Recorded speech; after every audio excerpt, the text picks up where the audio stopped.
वलक़द यस्सरनल क़ुरआन लिज़्ज़िक्रि फ़हल मिन मुद्दकिर।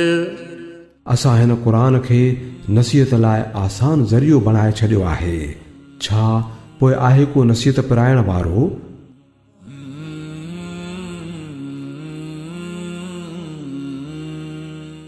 अल्हम्दुलिल्लाहि रब्बिल आलमीन वस्सलातु वस्सलामु अला अशरफिल अंबियाइ वल मुरसलीन नबीना मुहम्मदिन व अला आलिहि व सहबिहि अजमईन, अम्मा बाद। सूरतु कुरैश हीअ मक्की सूरतुनि मंझां हिकु नंढड़ी सूरत आहे। हीअ सूरत कुरैश खे अल्लाह ताला जा अहसान यादि ॾियारे रही आहे त अल्लाह ताला तव्हां ते केतिरा अहसान कया आहिनि, अल्लाह जूं केतिरियूं रहमतूं ऐं नेमतूं तव्हांजे मथां आहिनि। ऐं उन्हनि ॿिनि सफ़रनि जो ज़िक्र आहे जेको मईशत जे लाइ हू कंदा हुआ। हिकिड़ो सफ़र गर्मी जो ऐं ॿियो सियारे में उन्हनि जो सफ़र हूंदो हुयो ऐं उन सां उन्हनि जो रोज़गार ऐं मईशत मज़बूत थींदी हुई ऐं वॾे अमुन ऐं सुकून सां हू इहो सफ़र कंदा हुआ। त अल्लाह ताला उनखे यादि ॾियारियूं इहे नेमतूं ऐं फ़रमाई त उन्हनि जो तक़ाज़ो इहो आहे, इन नेमतुनि जो शुक्र इहो आहे त हिन बैतुल्लाह जे करे अल्लाह तव्हांखे इहा इज़त ॾिनी आहे जो तव्हां मके में रहो था, उन जा संभालींदड़ आहियो, माण्हू तव्हांजी इज़त कनि था। उन जे करे तव्हांजी इहा ज़िमेदारी आहे त उन जे रब जी इबादत कयो जेको अकेलो आहे ऐं उन जूं नेमतूं तव्हांजे मथां आहिनि, जेको बुख में तव्हांखे खाराए बि थो ऐं जंहिं ख़ौफ़ में तव्हांखे अमन नसीब कयो आहे। औज़ु बिल्लाहि मिनश शैतानिर रजीम, बिस्मिल्लाहिर रहमानिर रहीम। लिइलाफ़ि कुरैश, कुरैश जी उल्फ़त जे लाइ, कुरैश जी उल्फ़त जे लाइ यानी कुरैश खे अल्लाह ताला इहा शइ अता फ़रमाई जो अल्लाह ताला उन्हनि जे दिलनि में उल्फ़त विधी, मोहबत विधी। इलाफ़िहिम, उन्हनि जी उल्फ़त छा आहे, छाजी मोहबत आहे? रिहलतश्शिताइ वस्सैफ़, सियारे ऐं ऊन्हारे जे सफ़र जे करे। यानी इहे ॿ सफ़र जंहिंजो मूं शुरू में ज़िक्र कयो, हिकु यमन ॾांहुं गर्मी जो सफ़र हूंदो हुयो ऐं ॿियो हू सियारे में शाम ॾांहुं सफ़र कंदा हुआ। उहे सफ़र अल्लाह ताला उन्हनि जी मईशत जे लाइ रखिया हुआ, जंहिं मंझां जेका हुननि खे हासिलात थींदी हुई उन मां हुननि जी रिज़्क़ ऐं रोज़ी जो बंदोबस्तु थींदो हुयो।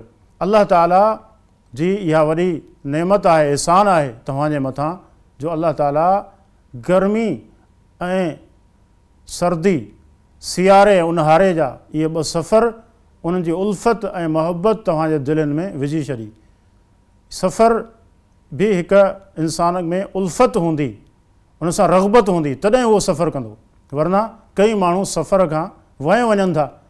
त हीअ सफ़र हू कंदा हुआ ऐं ख़ुशी ख़ुशी सां कंदा हुआ, उनजी रग़बत हू रखंदा हुआ छो त उन्हनि जी अहमियत उन्हनि खे मालूम हुई। फ़रमाई त इहा जेका मोहबत आहे सफ़र जी, इहा अल्लाह ताला तव्हांजे दिलनि में रखी आहे। हाणे ॾिसो अरब जो माहौल उन वक़्तु कहिड़ो हुयो, ख़ुसूसन जॾहिं हुरमत वारा महीना ख़तमु थींदा हुआ त क़त्ल आम शुरू थी वेंदो हुयो। सरे आम जेके काफ़िला हूंदा हुआ उन्हनि खे फुरियो वेंदो हुयो, धाड़ेल हूंदा हुआ जेके रस्तनि तां मुसाफ़िरनि खे हिफ़ाज़त सां गुज़रणु कोन ॾींदा हुआ, उन्हनि जो माल ऐं हर शइ उन्हनि खां फुरे वठंदा हुआ। उन वक़्त में कुरैश छो त मके जा रहण वारा हुआ, हू बैतुल्लाह जा मुतवली हुआ, उन जे करे केरु उन्हनि सां छेड़छाड़ कोन कंदो हुयो। उन करे केरु बि उन्हनि सां कंहिं बि क़िस्म जो को तारुज़ कोन कंदो हुयो। जॾहिं माण्हू पंहिंजी जान ऐं माल जे लाइ ख़ौफ़ज़दा ऐं ॾिनल हूंदा हुआ त उन वक़्तु कुरैश वॾे इत्मीनान सां, सुकून सां, हिफ़ाज़त सां इहे सफ़र कंदा हुआ ऐं केरु उन्हनि खे उन्हनि जे माल खे उनखां फुरींदो कोन हुयो, उन्हनि जी जान खे को ख़तरो कोन हूंदो हुयो। इहो सभु छो हुयो? इहो आहे सुवालु। फरमाई त इहो उन जे लाइ जो तव्हां बैतुल्लाह जा मुतवली आहियो, मके जा रहंदड़ आहियो, त इहा इज़त तव्हांखे छो मिली? इत्मीनान, सुकून, राहत तव्हांखे छो नसीब थी? तव्हांजी जान, माल, इज़त महफ़ूज़ छो थी? बैतुल्लाह जे करे थी। फरमाई त पोइ छा आहे? तव्हांजी ज़िमेदारी आहे फलियअबुदू रब्ब हाज़ल बैत, पोइ तव्हां इबादत कयो इन घर जे रब जी। इन घर जो मालिक आहे, अल्लाह आहे। हिन घर जे करे तव्हांखे इज़त मिली रही आहे। तव्हां जूं जानियूं, तव्हांजा माल ऐं तव्हां जूं इज़तूं महफ़ूज़ आहिनि। मक़सदु कहिड़ो आहे, छाजे लाइ आहिनि? हिन घर जे करे आहिनि। तव्हांखे खपे त अल्लाह रब्बुल इज़्ज़त जी हिन नेमत जो शुक्र अदा कयो। कहिड़े नमूने सां? अल्लाह सां गॾु कंहिंखे शरीक न कयो, अकेले अल्लाह जी इबादत कयो। फलियअबुदू रब्ब हाज़ल बैत, फरमाई त हिन घर जे रब जी तव्हां इबादत कयो जेको अल्लाह ताला आहे। शिरक खे छॾियो, बुत परस्ती खे छॾियो ऐं अल्लाह जे नबी सल्लल्लाहु अलैहि वसल्लम ते ईमान आणियो। उन सां जेका दुश्मनी तव्हां रखी आहे, जेके उनखे अज़ियतूं ऐं तकलीफ़ूं तव्हां ॾियो था, ऐं बैतुल्लाह में जेके बुत तव्हां रखिया आहिनि उनखे ख़तमु कयो। अकेले अल्लाह जी इबादत कयो। उहो अल्लाह जेको तव्हांखे इहा इज़त ॾिए थो ऐं उहो तव्हांखे मक़ाम ॾिनो आहे जो माण्हू तव्हांजी इज़त कनि था। अल्लज़ी अतअमहुम मिन जू, उहो अल्लाह जंहिं तव्हांखे खारायो, मिन जू, बुख मां। तव्हां बुखिया हुयो, तव्हांजी बुख में अल्लाह ताला इहा आहे जेको तव्हांखे खाराए थो। व आमनहुम मिन ख़ौफ़, ऐं तव्हांखे अमुन ॾिए थो ख़ौफ़ ऐं डप मंझां। अल्लाह ताला हिते कुरैश मक्का खे ख़िताब कंदे इहा ॻाल्हि ॿुधाई त बैतुल्लाह जो जेको रब आहे, मालिक आहे, उन जी तव्हां इबादत कयो, उन सां गॾु कंहिंखे शरीक न कयो। उहो रब जंहिंजूं नेमतूं आहिनि तव्हांजे मथां, अल्लज़ी अतअमहुम मिन जू, जेको तव्हांखे बुख मां खाराए थो। जॾहिं तव्हां बुखिया हुजो था त अल्लाह ताला पंहिंजो रिज़्क़ ऐं रोज़ी तव्हांखे ॾिए थो, तव्हांजी बुख ख़तमु थिए थी। ऐं ॿिए पासे दुश्मननि जो डपु आहे, अल्लाह ताला उन में तव्हांखे अमुन ॾिनो आहे। दुश्मन जो को डपु तव्हांजी दिलि में कोन्हे, उन लाइ जो ही बैतुल्लाह आहे, तव्हां उन जा मुतवली आहियो।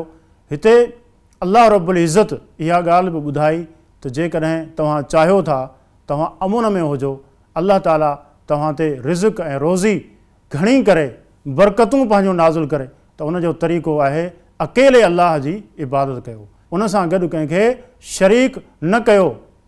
ऐं शिरक जे करे जेका सभ खां वॾी नाशुक्री आहे, अल्लाह जूं नेमतूं फुरिजी वञनि थियूं। ॿियूं जेके नेमतूं आहिनि उन्हनि खे बि अल्लाह ताला रोके छॾे थो, ऐं जेके मौजूदु नेमतूं आहिनि उहे बि ख़तमु थी वञनि थियूं। जेकॾहिं तव्हां चाहियो था अल्लाह ताला तव्हांजी मईशत खे सुठो करे, तव्हांजी रोज़ी में, रिज़्क़ में बरकत ॾिए, त पोइ अकेले अल्लाह जी इबादत कयो, अल्लाह सां गॾु कंहिंखे शरीक न कयो। शिरक जे करे अल्लाह ताला जूं नेमतूं फुरिजी वञनि थियूं ऐं नेमतुनि खे ज़वाल अचे थो, अल्लाह जो अज़ाब अचे थो। शिरक अहिड़ी शइ आहे। अॼु असां माशी हिसाब सां पोइते आहियूं। असांजो मुल्क जेको आहे, जेको IMF आहे, वर्ल्ड बैंक आहे, उनजे सूदी कर्ज़नि में जकड़ियो पियो आहे। उनजी वजह असां हिकु इहा बि महसूसु कयूं, छा असांजे मुल्क जा रहंदड़ माण्हू अकेले अल्लाह जी इबादत कनि था?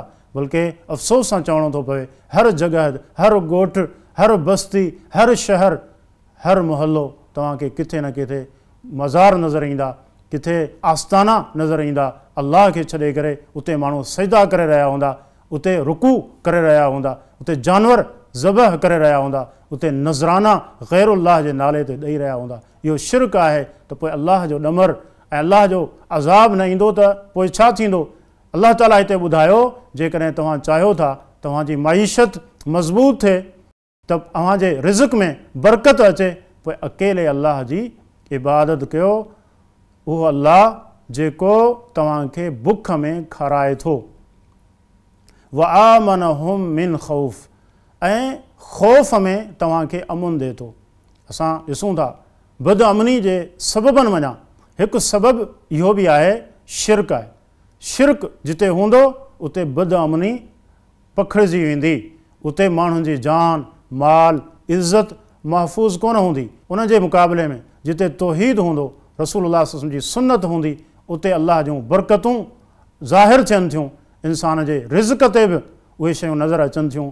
ऐं अहिड़े तरीक़े सां अमुन सुकून राहत इत्मीनान बि अल्लाह ताला अहिड़ी जाइ ते नाज़िल करे थो।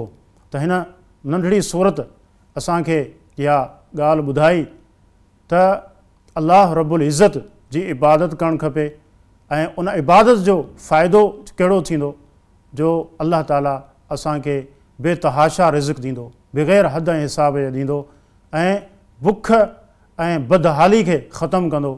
ऐं जेको ख़ौफ़ हूंदो आहे दुश्मन जो, एटम बम जे हूंदे बि असां जे मथां जेको ख़ौफ़ आहे उन जा साया गहरा थी रहिया आहिनि। असां जे मथां डपु आहे, ख़ौफ़ आहे, उन जो तरीक़ो अल्लाह ॿुधायो त जेकॾहिं तव्हां चाहियो था तव्हांखे अमुन मिले, तव्हांखे सुकून मिले, तव्हां दुश्मन जो ख़ौफ़ तव्हांजी दिलनि में न हुजे, उन जो तरीक़ो अल्लाह जी तौहीद आहे, अल्लाह जी इबादत आहे। त अल्लाह ताला खां दुआ आहे अल्लाह ताला असांखे तौफ़ीक़ अता फ़रमाए, असां उन अकेले जी इबादत कयूं, उन जी इबादत में कंहिंखे शरीक न कयूं। अल्लाह रब्बुल इज़्ज़त असांखे हर तरह जे फितननि खां, मुसीबतुनि खां, आफ़तुनि खां पंहिंजी पनाह में रखे। व सल्लल्लाहु अला नबीना मुहम्मद व अला आलिहि व सहबिहि अजमईन। सब्सक्राइब करियो ऐं बेल आइकन ते क्लिक करियो त जीअं असांजी हर नई वीडियो जो नोटिफिकेशन मिले।